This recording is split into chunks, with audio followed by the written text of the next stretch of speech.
तो अब इस वीडियो की शुरुआत हम करेंगे उन 3 टर्म से जो हमें जरूरी हैं बर्नौली थ्योरम को प्रूव करने के लिए।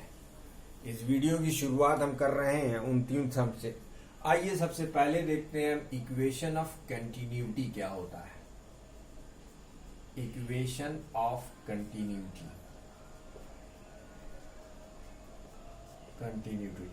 हिंदी में कहते हैं सतता का नियम। ठीक, देखो भाई, जैसे मान लो तुम्हारे पास एक पाइप है, अब पाइप बनाना सीख लो। ठीक, क्यों? क्योंकि आगे पाइप बार बार बनना है। अब मान लो यहां इसका area of cross section A1 है और यहां से पास करने वाले लिक्विड की वेलोसिटी V1 है। फिर ये area of cross section A2 है और यहां से पास करने वाले लिक्विड की वेलोसिटी V2 है। ये मान लो X है और ये मान लो Y है। सेम लिक्विड पास कर रहा है जिसकी डेंसिटी रो है। तो इक्वेशन ऑफ कंटिन्यूटी ये कहता है कि during the streamline flow of a non viscous and incompressible liquid, यानी एक आइडियल फ्लूइड। किसकी बात करने लग गए? एक ideal fluid. During the streamline flow, during the streamline flow, during the streamline flow of the non-viscous incompressible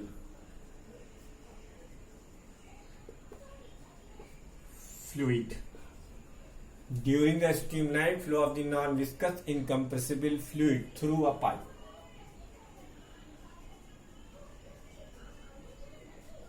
through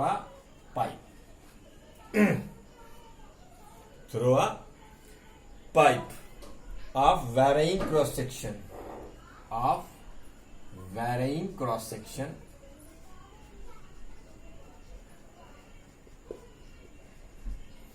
the product of area of cross section and velocity remains constant. Varying cross section, the product of area of cross section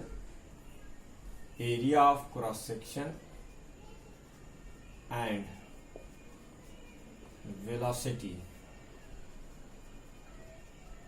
remains constant. ये constant रहता है। ठीक,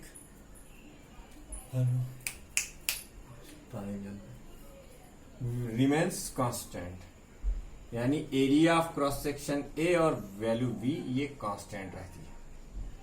आओ बेटा इसको proof कर दें। जैसे तुम पेप्सी पी रहे हो तो यहां पर मुंह लगाओगे, उतनी ही पेप्सी ढकेल पाओगे जितनी यहां से आएगी। ठीक है, और उतनी ही पेप्सी यहां से निकलेगी। ये अलग बात है कि यहां से निकलते समय उसकी स्पीड कम होगी और यहां जाते हुए स्पीड ज्यादा होगी। ये फ्लो का नियम है। जहां वेलोसिटी कम, वो एरिया ऑफ क्रॉस सेक्शन कम, वहां वेलोसिटी ज्यादा, और जहां एरिया ऑफ क्रॉस सेक्शन ज्यादा वहां वेलोसिटी कम। उल्टा रिलेशन है। इसको ऐसे लिखा जा सकता है, आपने पढ़ा भी है Boyle's law, A1V1 is equal to A2V2। ये इक्वेशन ऑफ कंटिन्यूटी, यार ये एक लाइन की प्रूविंग है, कहो तो कर दे। We know that mass is equal to volume into density. ठीक है भाई। तो as mass remains constant,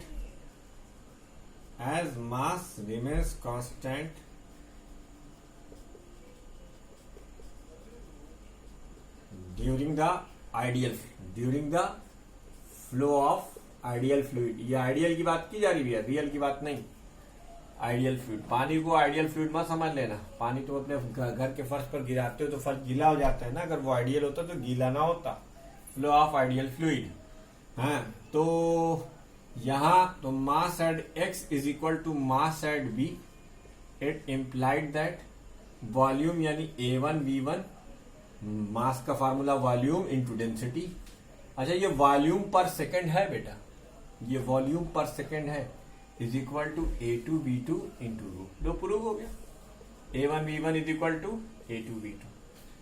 smaller the area of cross section greater be the velocity of flow of fluid and vice versa. अब हम 3 term पढ़ेंगे। Energy pauses by a flowing fluid. बेटा video को pause कर इसको भी नोट कर लो, समय कम है, काम बहुत ज्यादा है, वीडियो को पॉज करके इसको नोट कर लेना। अब हम पढ़ने जा रहे हैं कि एक आइडियल फ्लूइड के पास कौन कौन सी एनर्जी होती है। Energy of flow, energy of a flowing fluid, energy of a flowing fluid. Number 1, इसके पास काइनेटिक एनर्जी होती है। कौन सी एनर्जी होती है बेटा? Kinetic energy. The energy pauses by a fluid by virtue of its motion. The energy possessed by the liquid या fluid, by the fluid by virtue of its motion। हमारा kinetic energy की तो यही definition है, virtue of its motion is called kinetic energy. अब बार बार ना लिखो भाई, ठीक? तो kinetic energy, if M and V are the mass and velocity of flowing fluid,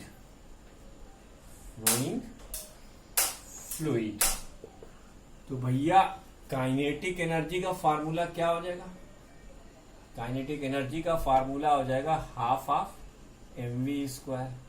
अब अगर हम तुमसे कहें चूंकि मामला लिक्विड का है तो मास से ज्यादा बढ़िया पड़ता है डेंसिटी, एक काम करो, kinetic energy per unit volume निकाल लो।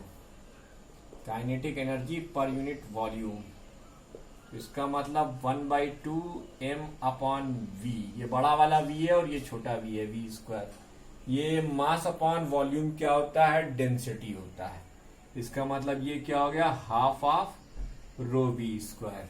क्योंकि मामला फ्लूइड का है, बहती हुई चीज का है, तो हम मास पर रिले नहीं करते, हम डेंसिटी पर रिले करते हैं, इसलिए हमने kinetic energy per unit volume निकाला। उसके बाद दूसरा है second, potential energy. Potential energy, अब the energy pauses by the fluid bye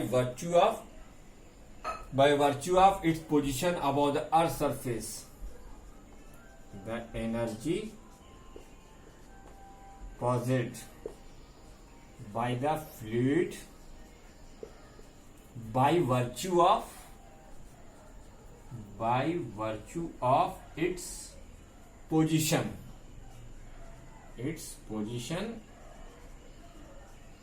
above the earth's surface is known as potential energy.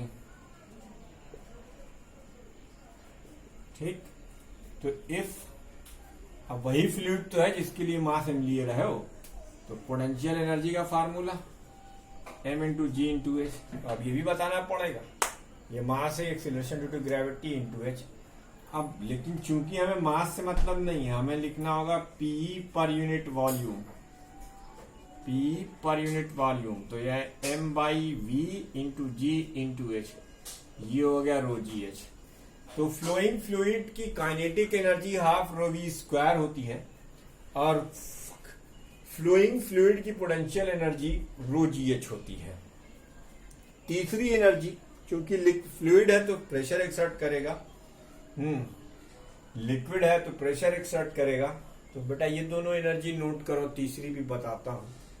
समय बहुत तेजी के साथ हाथ से फिसलता हुआ, पोटेंशियल एनर्जी और काइनेटिक एनर्जी। अच्छा, ये कुछ टॉपिक ऐसे हैं जिनसे क्वेश्चन बनते ही बनते हैं, इसीलिए कोई परेशानी वाली बात नहीं है। आपको सिर्फ थोड़ी सी ध्यान लगाकर प्रैक्टिस करनी है। बाकी तो मैंने अपने भरसक कोशिश की है एक्सप्लेन करने की। Pressure energy, the energy possessed by a liquid by virtue of its pressure. The energy possessed by liquid by virtue of its pressure, by virtue of its pressure, its pressure is called pressure energy. It's called its pressure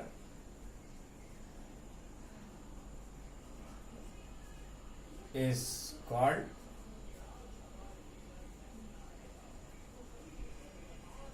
pressure energy. इसे आप pressure energy कहते हैं। क्या कहते हैं? Pressure energy. अब आप pressure energy per unit volume जो होती है, आप डायरेक्ट लिख लो, क्योंकि ये डेरिवेशन तो पूछा नहीं जाता। Pressure per unit, pressure energy per unit volume, pressure energy per unit volume. तो ये फर्जी क्या आपको परेशान करे, P/ρ। अब हम लोग प्रूफ करेंगे the most important theorem of the day, the Bernoulli theorem. आ गई हमारा बर्नौली थ्योरम। बर्नौल लिख दियो भैया, बर्नौली है BERNO, बर्नौली, LLI। स्पेलिंग में गलती हो तो माफ कीजिएगा। Bernoulli's theorem. देखो, चिच्चा बड़े चालाक थे। चिच्चा ने पहले ही कह दिया कि हमारी जो थ्योरम है वो एक आइडियल फ्लूइड के लिए। अब जब आइडियल फ्लूइड लाओगे तब बात करेंगे। तो चच्चा ने जब स्टेटमेंट दिया तो पहले ही लिख दिया चिच्चा ने, फॉर एन आइडियल फ्लूइड, यानी incompressible, that is incompressible non viscous, incompressible and non viscous. देखो चिच्चा कितने चालाक थे, पहले ही लिख दिए, for an ideal fluid that is incompressible and non viscous at any point.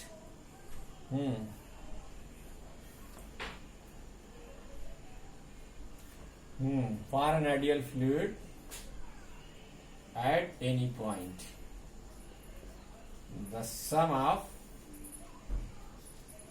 its kinetic energy, potential energy and pressure energy per unit volume remains constant, per unit volume remains constant। देखो जी, चिच्चा ने पहले ही लिख दिया था कि कोई मुकदमा ना करे उनके ऊपर। अब दुनिया में कोई ऐसा फ्लूइड होता ही नहीं जो नॉन विस्कस हो। कुछ ना कुछ तो विस्कोसिटी होगी, लेकिन बस ये कि अपनी जान छुड़ा ली। ये लिख दिया pressure energy per unit volume.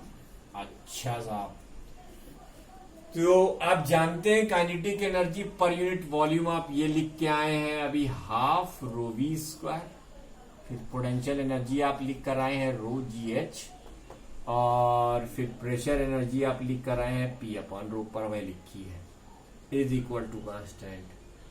Basically Bernoulli's theorem law of conservation of energy का ही एक फॉर्म है, और ये भी हम आपको यही प्रूफ करना होता है। Actually this is in accordance with the law of conservation of energy, जो मैंने वहां पर आपको बताया था। Energy can neither be created nor be destroyed, but it can be transferred from one form to other only. तो ठीक है, तो इसे दो डिफरेंट पॉइंट के लिए हम अगर प्रूफ करना चाहेंगे तो हम लिखेंगे half of ρv1² plus ρgh1 plus P1 upon rho is equal to half of rho V2 square rho GH2 plus P by rho P2 by row.